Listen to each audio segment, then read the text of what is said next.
ایک مرتبہ حجاج بن یوسف کی دربار میں 3 قیدیوں کو لایا گیا اور اس نے انہیں قتل کرنے کا حکم سنا دیا کہ اچانک ایک عورت دربار میں آئی اور حجاج بن یوسف سے ان کی جان بخشنے کا سوال کرنے لگی۔ تو حجاج نے کہا کہ ان تینوں میں سے ایک کے بارے میں سفارش قبول کر سکتا ہوں، ان تینوں میں سے ایک کا انتخاب کر لے، اس کی جان بخش دوں گا، باقی 2 کو قتل کر دوں گا۔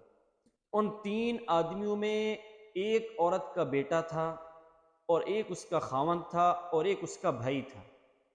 اب عورت دل میں سوچنے لگی کہ کس کا انتخاب کروں، کیونکہ بادشاہ نے کہا کہ ایک کو چھوڑوں گا، باقی 2 کو قتل کر دوں گا۔